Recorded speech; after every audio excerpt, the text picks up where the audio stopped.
ना दे तो सब्र करके दिखाएं, फिर कहें मालिक तेरी रजा पे राजी है। तू कह के तो देख फिर उसकी रहमतें कैसे टूट के बरसती हैं। तू कम से कम शुक्र अदा करके देख। कहा हलीमा मैं तेरा शुक्र हूँ, तूने भूख में मुझे न छोड़ा, तूने प्यास में मुझे न छोड़ा, तज़िये माल हुई तेरी ऊँटनी का बच्चा मरा फिर भी तूने शुक्र अदा किया, तेरे बच्चे बीमार हो गए फिर भी तूने शुक्र अदा किया, घर में फाके होने लग गए। कहती कमजोरी का आलम था, ऊँटनी कमजोर थी, चल नहीं पाती थी, पैर भी टूट गया। एक दिन चलते चलते फिसला पैर टूटा। जब ये आने वाले ने कहा मक्के आना है, मैं अगले दिन शोहर का हाथ पकड़ के कहती हूँ मेरे सरताज ऐसे ऐसे बात है, कोई मेरे ख्वाब में आके गया है, उसने मुझे कहा किसी को मक्के में हमारा इंतजार है, चलना पड़ेगा। मेरे सरताज ने कहा था हलीमा क्या करोगी? का सारी औरतें बच्चे लेके आती हैं, हो सकता है हमारा नसीबा जाग जाए, क्यों ना चल के हम भी मक्के में जा करके अपने रिस्क का इंतजाम करें।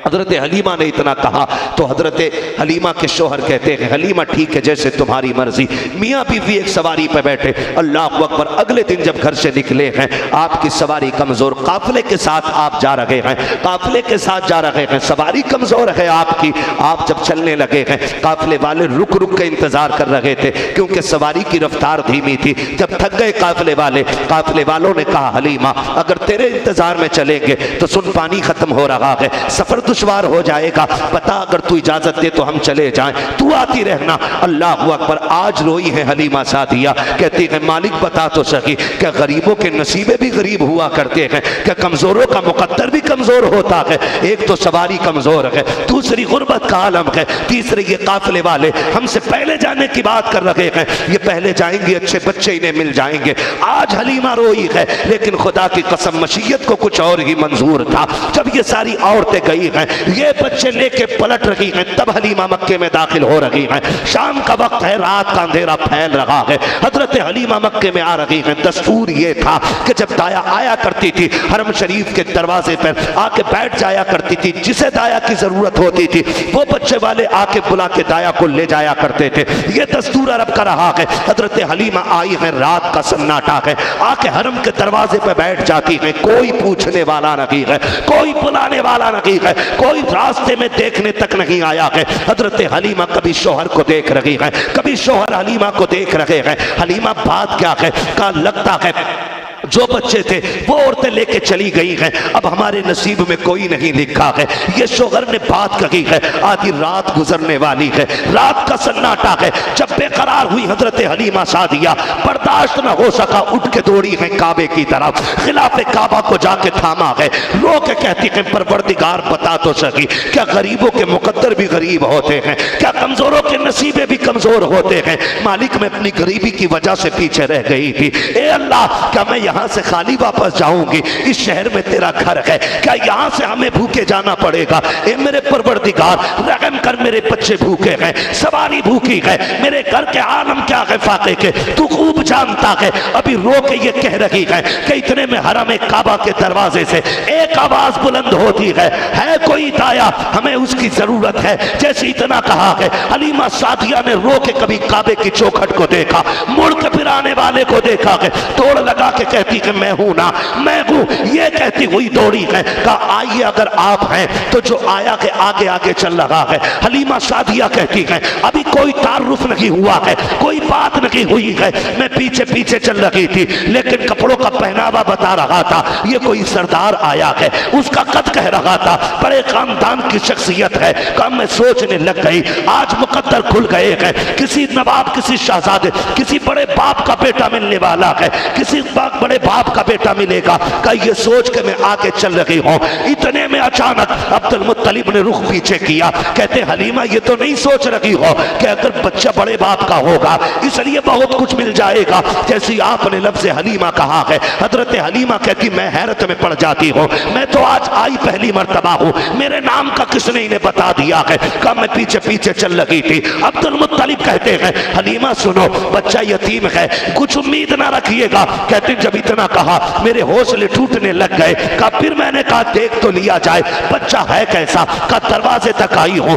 मैंने दरवाजे पे दस्तक दी है, अंदर से नबी की अम्मी की आवाज आती है, हलीमा अंदर आ जाओ। दरवाजा खुला हुआ है। कहती मैं बाहर थी, हलीमा अंदर थी, मैं परेशान थी। जैसी अंदर गई हो हलीमा मुस्कुरा के कहती है बड़ी देर कर दी है। आमीना मुस्कुरा के कहती है बड़ी देर कर दी है हलीमा आने में। कहती जब उन्होंने इतना कहा मैंने कहा ये तो बताओ मेरा नाम तुम्हें किसने बताया है। मुस्कुरा के कहती है हलीमा तू हमारे दरवाजे बाद में आई है, खुदा ने तेरा पता हमें पहले बता दिया था। नारे तकबीर, नारे रिसालत, सारे नामों से किनारा कीजिए। या रसूल अल्लाह पुकारा कीजिए। चांद आज भी कहता है फिरता आसमान पर या नबी एक बार आप और उंगली का इशारा कीजिए। नारे तकबीर, नारे रिसालत, आमदे मुस्तफा, आमदे मुस्तफा, नारे तकबीर, नारे रिसालत। अल्लाहु अकबर। कहती तुम बाद में आई हो, तुम्हारा पता पहले बता दिया गया। कैसे? अब्दुल मुत्तलिब कहते हैं सुने, जब मैंने अपने पोते को देखा, शान वाला पोता, दायाओं को सबको जानते हैं हमने काबे का तवाफ कर रहा था। मैंने कहा मालिक पोता शान वाला दिया है, बता इसे गोद में किसकी डालना है। कहा काबे से आवाज़ आई थी अब्दुल मुत्तलिब जल्दी ना कर, हमने दाया का भी इंतखाब कर दिया है। मालिक बताना कौन होगी। कहा कबीले बनु साद की रहने वाली है, नाम हलीमा होगा। कहा कि दुनियावी एतबार से हवेली तो कच्ची है लेकिन उसका ईमान बड़ा पक्का है। कच्ची हवेली वाली है, ईमान पक्का लेके आएगी। कहा उसकी गोद में डाल देना। कहा तेरा इंतजार था। कहती जब इतना सुना मैं तड़प गई। मैंने कहा क्यों ना फिर बच्चे को देखूं जिसके लिए रब ने मेरा इंतखाब किया है। कहती मैं पूछा आमीना लाल किधर है, तो इशारा किया वो सो रहे हैं पालने में। कुर्बान जाऊं, खुदा की कसम उस माँ के मुकद्दरों पे निसार ना हो जिसने महबूब को सीने से लगा के लोरियां दी होंगी। कैसा मुकद्दर उस आमीना का होगा जिसने कभी लाल की जुल्फें सवारी होंगी, कभी आंखों में काजल लगाया होगा, कभी माथा भी चूमा होगा, कभी बेटे के लबो रुखसार पे बोसे दिए होंगे। आमीना तेरे मुकद्दरों पे कुर्बान जाएं, रब ने महबूब तेरी गोद में अता फरमाया है। कहती किधर है मेरा लाल, किधर है मेरा लाल। हजरत आमीना ने इशारा कर दिया वो पालने में लेटा हुआ है। तवज्जो है भाई, इनका क्या मसला है यार, तवज्जो है ना सारे लोगों की यार। फरमाने लगी मेरा लाल किधर है। कहा वो लेटा है। हजरत हलीमा कहती है मैं झिझकती दबती अदब से झुकती आगे बढ़ी। मैंने जब देखा महबूब लेटे हैं झूले में। एक रिवायत में सब्ज कपड़े का तज़किरा है, एक रिवायत में सियाह कपड़े का तज़किरा भी है, मगर रंग दोनों ही देखो। कहती हैं कि शहजादे के बदन पर कपड़ा पड़ा था। कहती हैं जब मैंने धीरे से कपड़ा सरकाया, कहती कि बस पहली नजर का पड़ना था, मैं हुजूर को दिल दे बैठी थी। अभी आका सो रहे हैं। कहते हैं आका भी सो रहे थे। हजरत हलीमा कहती है कपड़ा सरकाया, चेहरा देखा। कहती बस फिर क्या था, मैं देखती रह गई।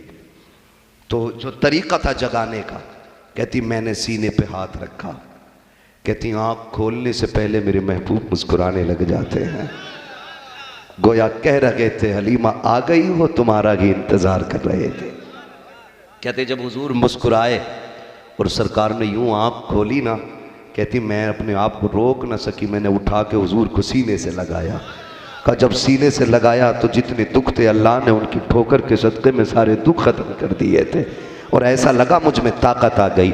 मैंने उठाया, गोद में लिया, मैं झूमती रही, सीने से लगा के झूमती रही।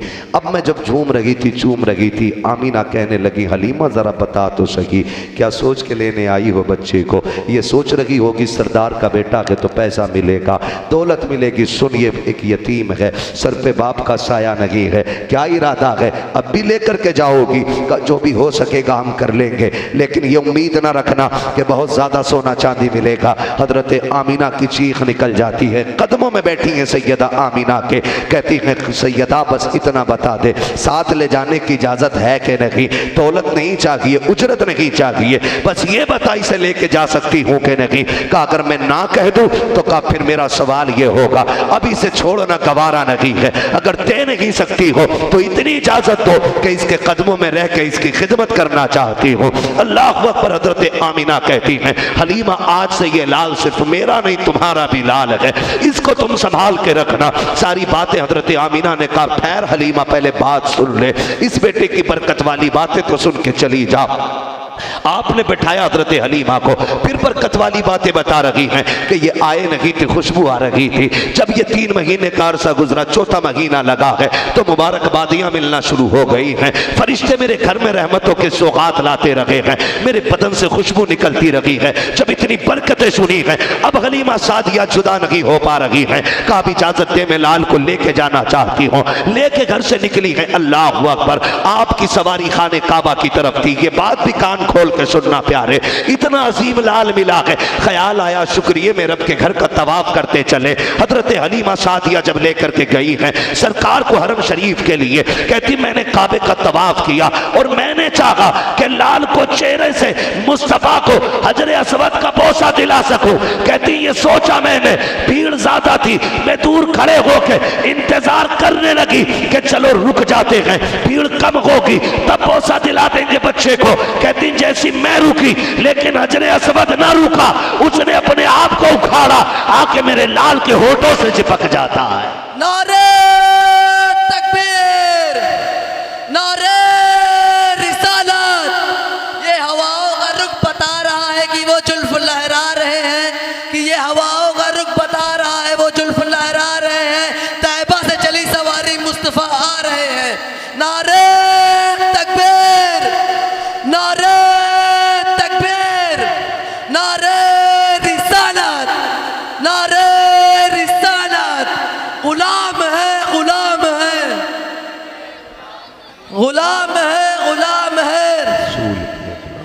नारे तकबीर, नारे रिसालत। मुख्तसर करें, वक्त बड़ा कम है, बातें ज़्यादा करनी थी, बस सुने इतना। हुजूर आए, कायनात मुस्कुराने लगी। हलीमा सादिया लेकर के गई, हुजूर को सवारी पे बैठी ना, तो हुआ ये कि अपने शोहर को सवारी हाँकनी थी। उन्होंने कहा सरताज ऐसा करते कि सवारी आप हाँकिए, मैं लाल को लेके पीछे बैठ जाती हूँ। जब पीछे बैठी ना तो सवारी उठ नहीं गई।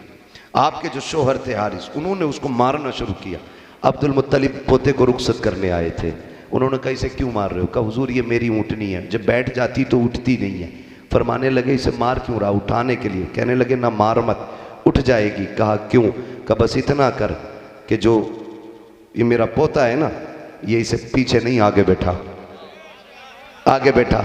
हजरत हलीमा ने अपनी गोद में लिया हुजूर को और लेके जब आगे बैठी ना, उठ के खड़ी हो गई तो आपके शौहर हजरत अब्दुल मुत्तलिब को देख के कहते हैं ये क्या मामला है? हुजूर मेरी ऊँटनी का मसला। कहते हैं ऊँटनी तेरी है, तू जानता है, पोता मेरा है, ये मैं जानता हूँ, मुझे पता है ना, इसके बारे में तुझे नहीं पता है।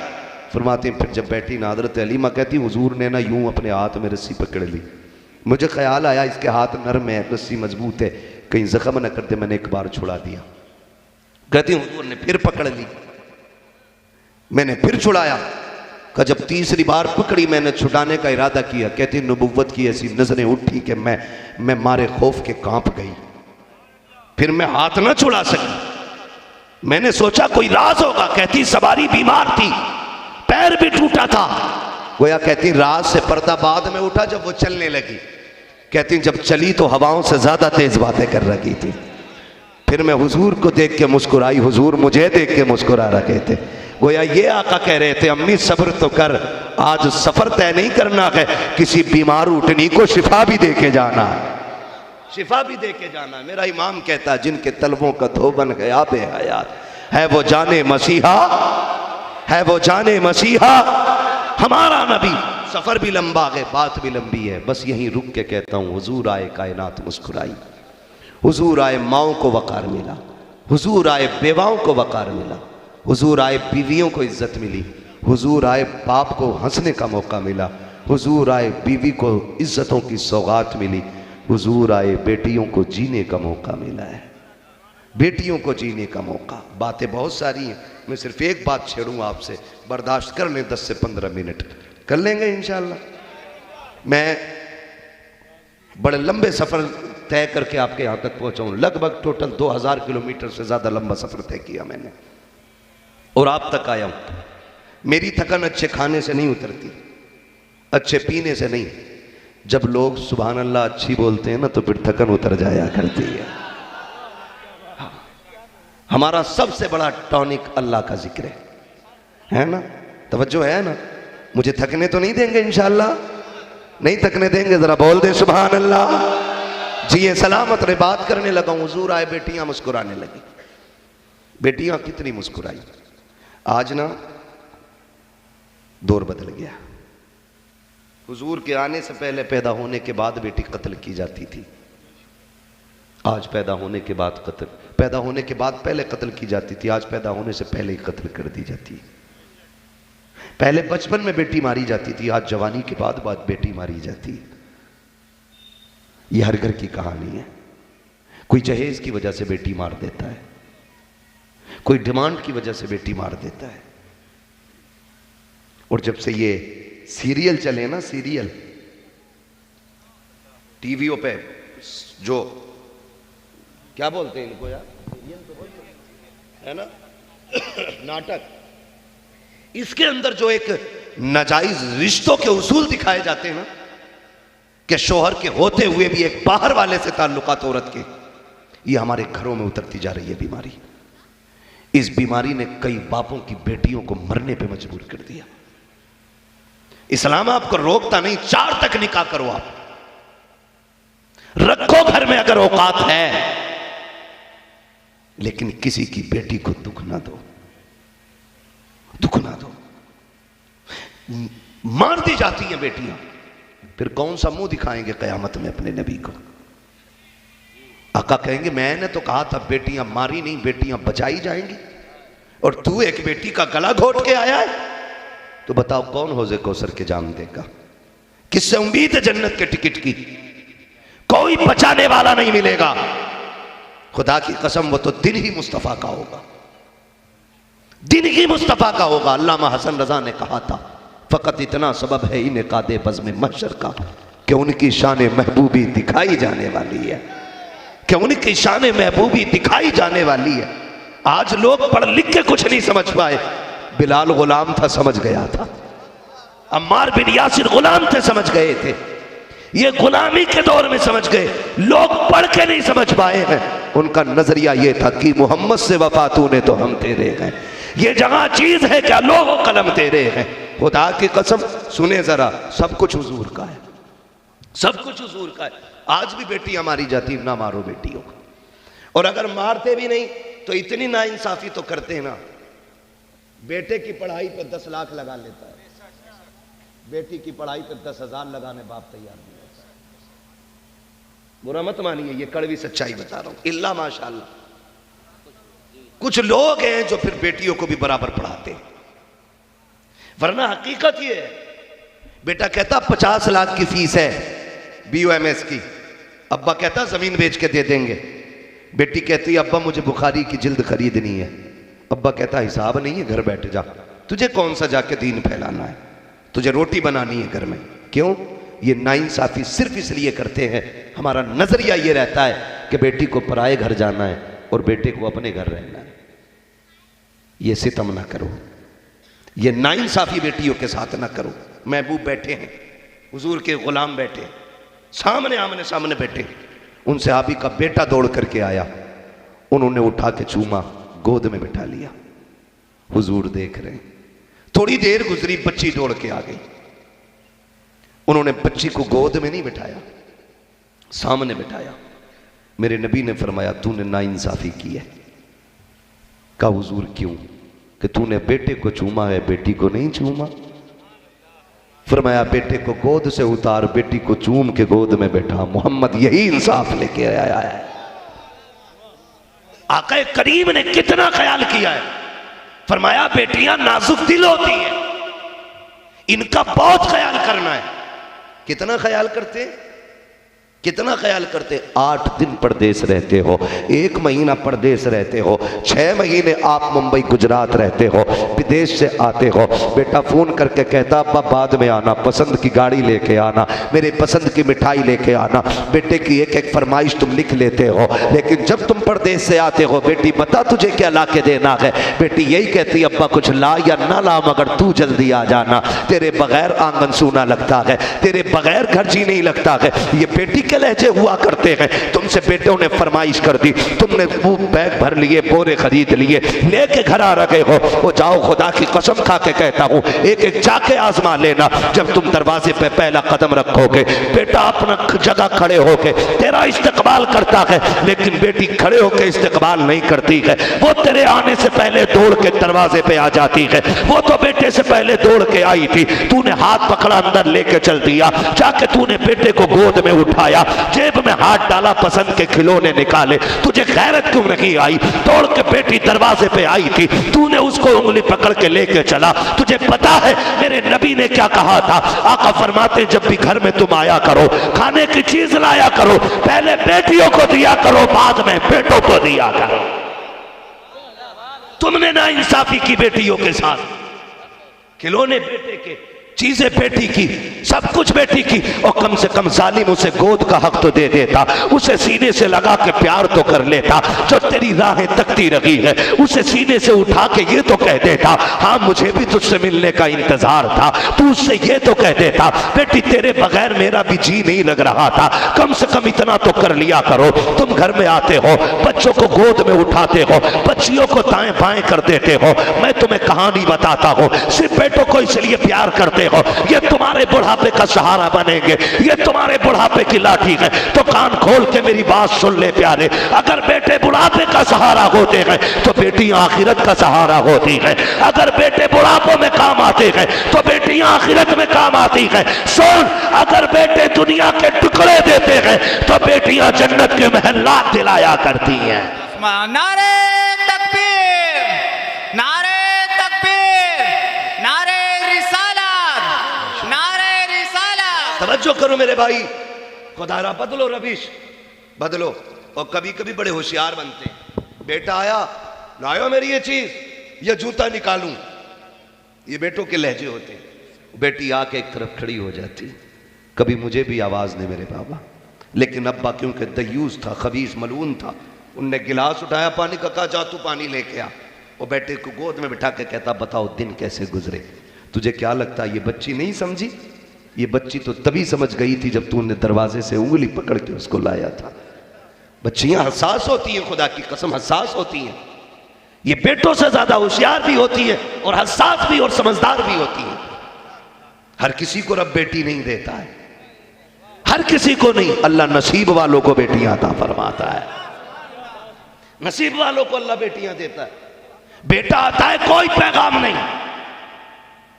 कोई मुस्ता नहीं, लेकिन जब बेटी आती है रब कहता जा अपने बाप से जाके कह अकेली नहीं आई हूं, रब का सलाम भी लेके आई हूं, साथ पैगाम भी लाई हूं, तुझे दुख नहीं करना है, मैं आ गई हूं। अब हाथ चलाना तेरा काम है, रोजी की दुआ करना मेरा काम है, रिज्क के फैसले कर देना ये मेरे खुदा का काम है।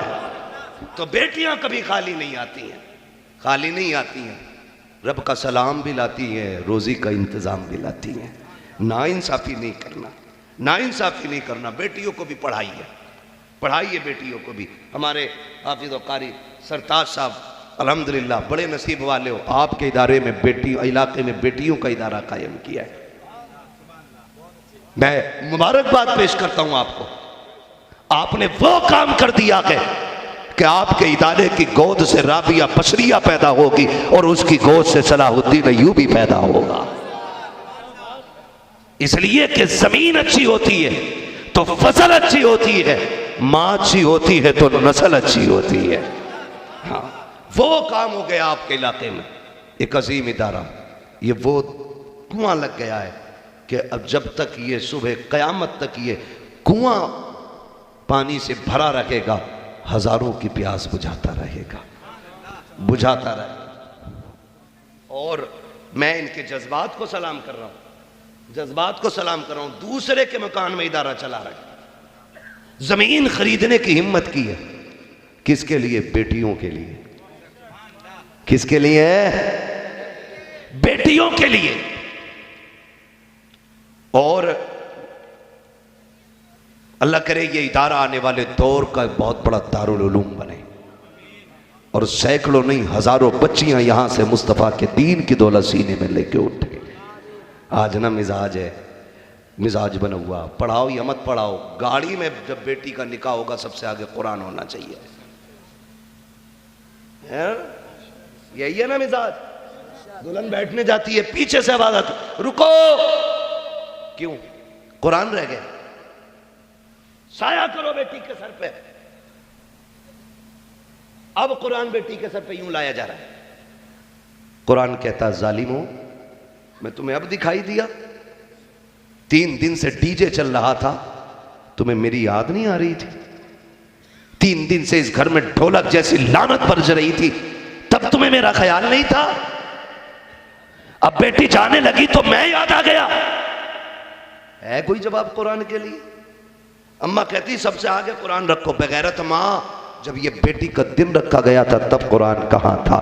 जब मेहंदी हो रही थी तब कुरान कहाँ था? जब हल्दी के तमाशे हो रहे थे तब कुरान कहाँ था? जब ढोलक बजा के बेटी की इज्जत का जनाजा निकाला जा रहा था तब कुरान कहाँ था? जब बहन की रुखसती पे भाई डीजे के आगे थिरक रहा था तब कुरान कहाँ था? जब बाप बेगैरती के साथ डांस देख रहा था तब कुरान कहाँ था? हमने सिर्फ गाड़ियों में कुरान रखा और नतीजा ये मिलता है कि जब जहेज उतारा जाता है, सास पूछती है इसमें क्या है? काफिर फ्रिज है मेरे कमरे में रख दो। इसमें क्या? वॉशिंग मशीन है का मेरे वॉशरूम में रख दो। इसमें क्या है? का संदूक है मेरी अलमारी के सामने रख दो।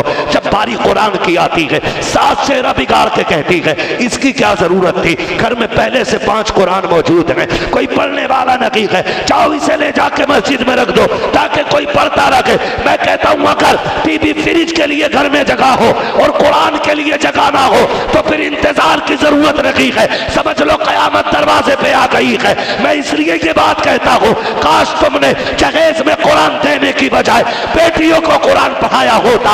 आज कुरान की जगह सिर्फ मस्जिद में नहीं बल्कि बेटी के सीने के साथ साथ बेटी के कमरे में भी नजर आ जाती। इसलिए जरूरी है जहेज में कुरान देने के साथ साथ बेटी के सीने में भी कुरान उतारो, सीने में भी कुरान उतारो ताकि फजर हो और इसका मुसल्ला बीचे।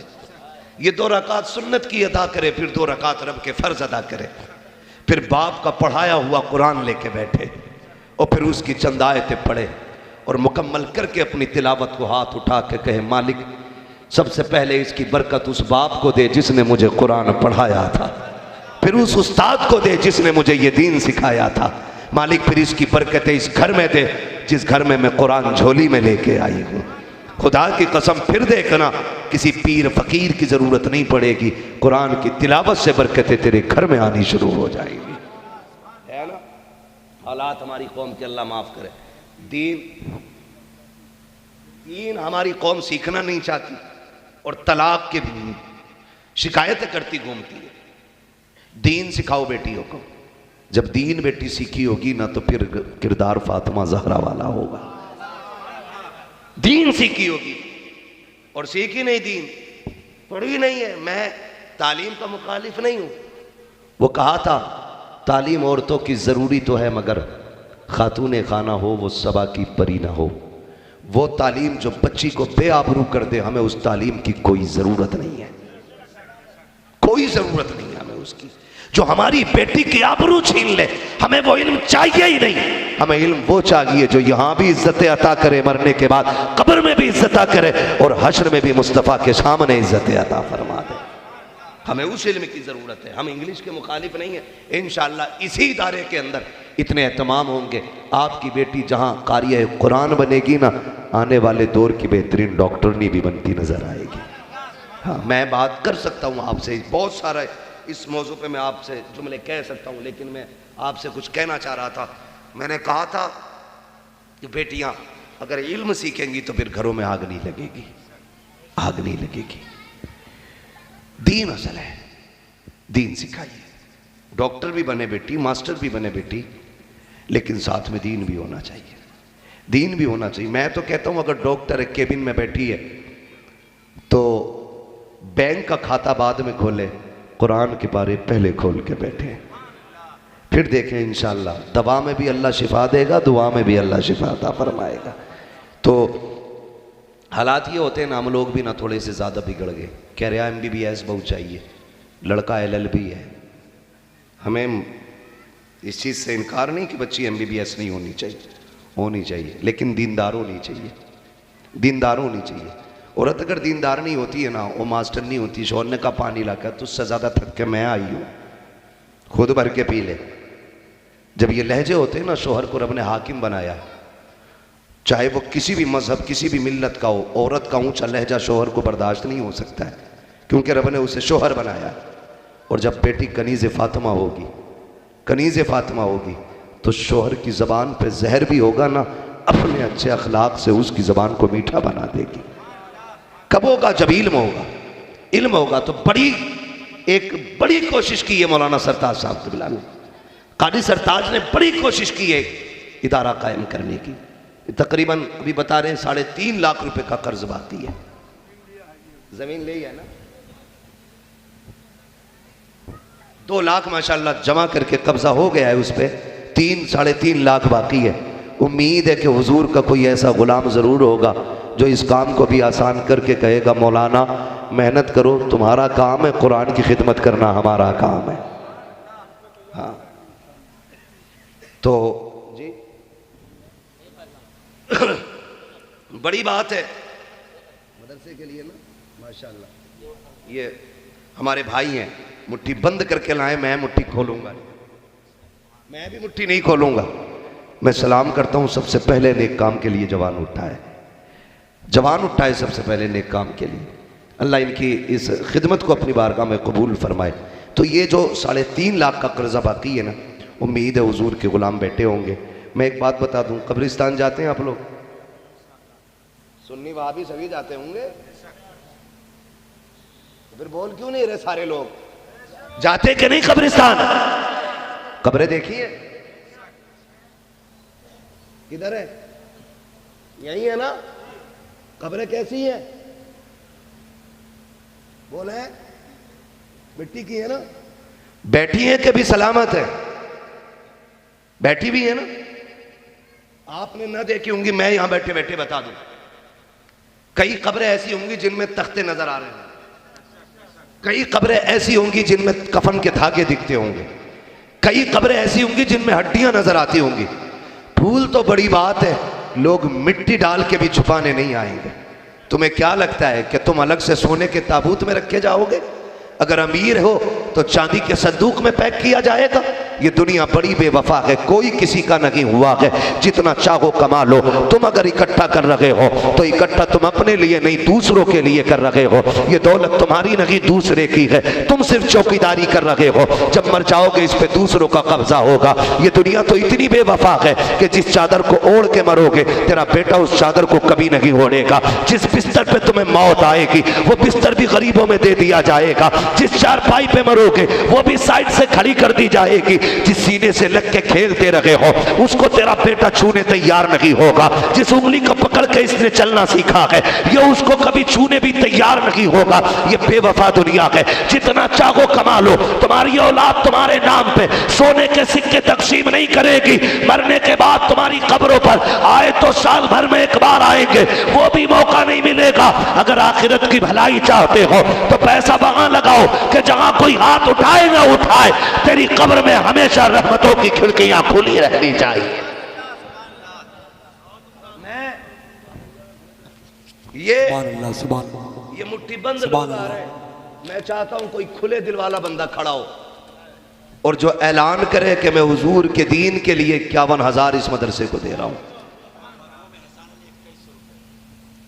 मैं तो 5100 की उम्मीद लगाए बैठा था। क्या नाम है? एहसान अली मरहूम की जानिब से माशाल्लाह 2100 रुपये पेश किए गए हैं। कौन है वो आपके वाले? माशाल्लाह कब्र में ना फरिश्ते कहेंगे जाके मुबारक हो, ऐसा बेटा छोड़ के आया है कि जिसने तेरे कब्र के उजाले का इंतजाम कर दिया है। हाँ, हमारे क्या नाम है, मरहूम एहसान अली की जानिब से 2100 रुपये मेरे नौजवान भाई ने ऐलान किए। अल्लाह इनकी उम्र में बरकत अता फरमाए। मैंने 51,000 मांगे थे। है कोई ऐसा अमीर जो दीन के लिए अमीर हो, खाली दुनिया के लिए ना हो? क्या कहिए, वाह वाह वाह, बहुत खूब, 51,000 वाला।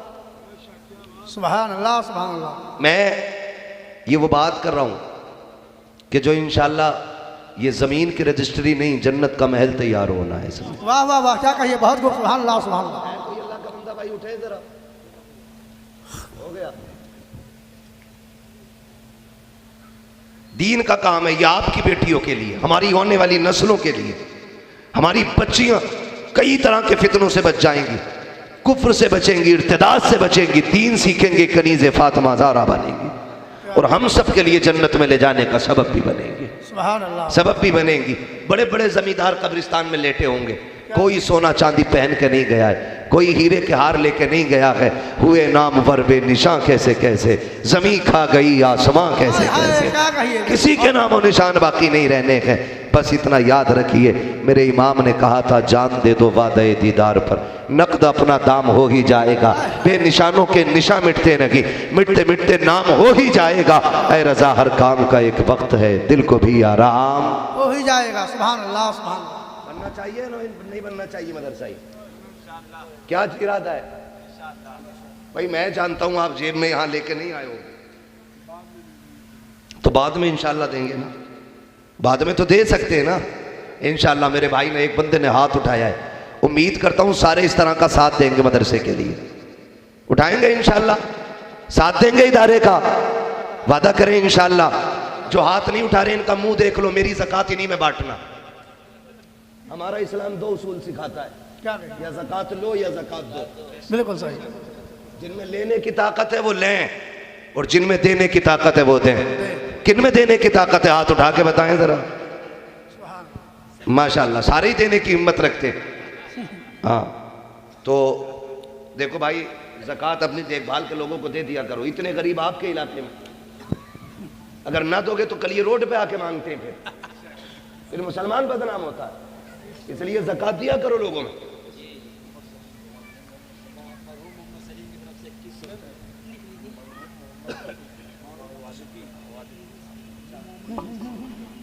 माशाल्लाह मोहम्मद सलीम भाई, मरहूम मोहम्मद शरीफ शफी साहब की जानिब से 2100 रुपये का ऐलान कराने। माशाल्लाह, सुभान अल्लाह सुभान अल्लाह। ये सारी दौलत अब्बा की होती है, उसी के दिए हुए।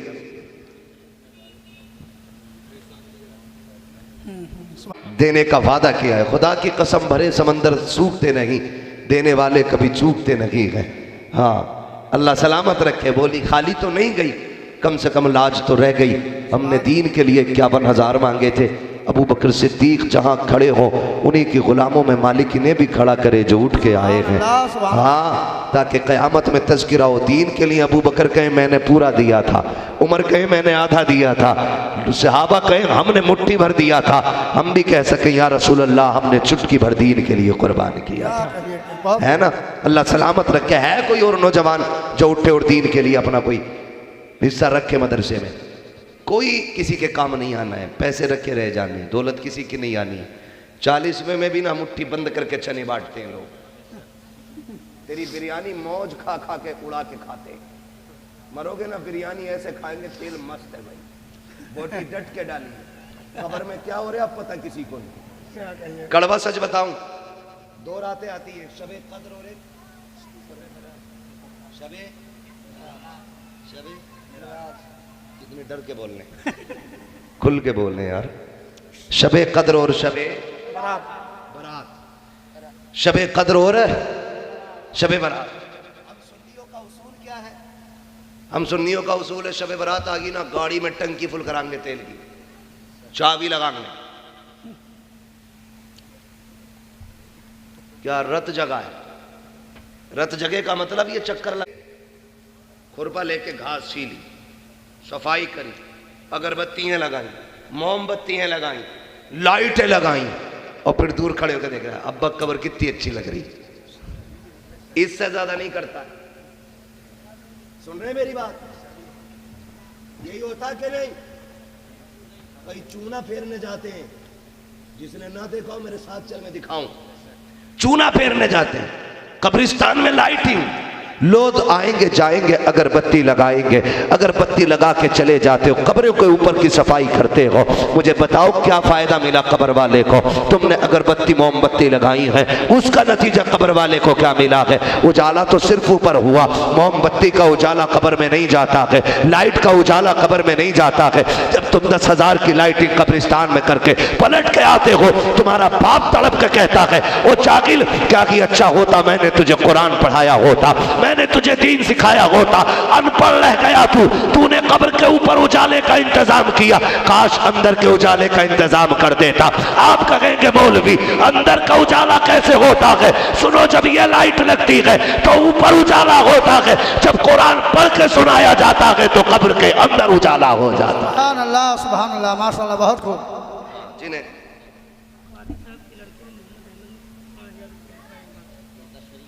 कादिर साहब को मरहूम को इनमें से मोहम्मद अहमद के वालिद साहब मरहूम कादिर साहब, अब्दुल कादिर साहब, इनकी जानिब से 5,000 रुपये देने का ऐलान किया गया है। मोहम्मद शरीफ भाई ने माशाल्लाह, इन दोनों भाइयों ने 5,000 रुपये, माशाल्लाह ये एक लायक बाप की, लायक औलाद की अलामत होती है। माशाल्लाह मौलाना गुलाम साहब ने अपने वालिद साहब की जानिब से 5,000 रुपये पेश किए हैं। सुभान अल्लाह, अल्लाह सलामत रखे। ये देखो, मैं आपको बताऊं, जाने वाले तो चले जाते हैं लेकिन उनसे रिश्ता हमारा ख़त्म नहीं होता है, ख़त्म नहीं होता। बाप तो फिर भी बाप होता है, बाप फिर भी बाप होता था। एक बाप था ना, उसको बेटे ने ओल्ड हाउस भिजवा दिया। जब आखिरी सांसें उसकी चलने लगी तो पूछा ओल्ड हाउस वालों ने, आपकी कोई तमन्ना है? उसने कहा जज़ाकल्लाह, माशाल्लाह हमारे चचा ने ये देखो मुट्ठी बंद करके माशाल्लाह मुट्ठी भर के पैसे दिए हैं। सुभान अल्लाह सलामत रखे। अल्लाह चाहेगा ना तो इसी छोटे छोटे नोटों में बड़ों बड़ों की बरकतें आ जाएंगी। तवज्जो है ना सारे लोगों की? मैं अकेला ही चला था जानिबे मंजिल, मगर लोग साथ आते गए और कारवां बढ़ता गया। वो उससे पूछा किसी ने कि भाई आखिरी ख्वाहिश क्या? उसने कहा एक बार बेटे को बुला दो। जब उसको फ़ोन पहुँचा तेरे बाप का आखिरी वक्त है, मिलना चाहे, तो उस आया दौड़ के। उसने आके कहा कि बस अब्बा चलें घर ना, आखिरी सांस है, कुछ दिन घर चलें। उसने रो के कहा बेटे सारी ज़िंदगी इधर कट गई है, अब आखिरी सांसों के लिए क्या लेके जा रहा है? बेटे एक काम कर, इसमें पंखे लगवा दे। बेटे ने कहा था अब्बा आप आखिरी सांसें आ गई हैं, अब पंखे का क्या करोगे? कहने लगे बेटे मैं यहाँ पे 15-20 साल से हूँ, मैंने पंखा नहीं मांगा, लेकिन ये पंखा अपने लिए नहीं, मैं तेरे लिए मांग के जा रहा हूँ, क्योंकि मेरी तो कट गई मेरे बेटे, तुझसे गर्मी बर्दाश्त नहीं होगी, इसलिए मैं कह रहा हूँ आने से पहले पहले पंखा लगवा देना। ये बाप होता है जो बेटे की इतनी फिक्र करता है। अब बेटों पे लाजिम है, जिसने मजदूरी करके हमें पाला, जिसने बोझ उठा के हमें जवान किया, जिसने लोगों के धक्के और गालियाँ खाई ताकि कोई मेरी औलाद को गाली ना दे सके, हमें इस लायक उसने बनाया, उसकी मेहनत और खून पसीना लगाया हमारी जवानी में। आज वो कब्र में लेटा है तो हक इतना हमारा नहीं बनता है कि उसकी करोड़ों की दी हुई दौलत में से 10,000 उसके नाम पे खर्च करके हम ये कह सके अब्बा हम तेरे नाफरमान बेटे नहीं, हम तेरे फरमाबरदार बेटे हैं। और याद रखिए अमीर वो नहीं होते जिनकी तिजोरियां पैसों से भरी होती हैं, अमीर वो होते हैं जिनकी झोलियां माँ बाप की दुआओं से भरी होती हैं। सुभान अल्लाह, सुभान। हाँ, तो जो लोग रह गए हैं अपने माँ बाप की जानिब से, अपने मरहूम की जानिब से इस इदारे का ताउन ज़रूर करें। बुखारी साहब ने ये बड़ा कदम उठाया है, उम्मीद है इंशाअल्लाह कोई ना कोई हुजूर का गुलाम और भी उठेगा, अब्दुर्रहमान भाई जैसा और हमारे बाकी भाइयों जैसा, जिन्होंने भी जैसा ताउन किया है। और इंशाअल्लाह देखते ही देखते ये इदारा एक अजीम दारुल उलूम बनेगा और इस इदारे से बेटियाँ निकल के कहेंगी फ़ख्र है रब ने हमें हुजूर की उम्मत में पैदा किया है। सुभान अल्लाह। बेटियां कहेंगी हमें हुजूर की उम्मत में पैदा किया गया है। आका ने फरमाया बेटियां मेरे जिगर का टुकड़ा है, तो आज पूरी उम्मत बेटियों को जिगर का टुकड़ा समझ रही है। आका ने फरमाया जिसने बेटी पाल पोस के रुखसत कर दी इज्जत के साथ, उसकी जन्नत की जमानत मोहम्मद लेता है।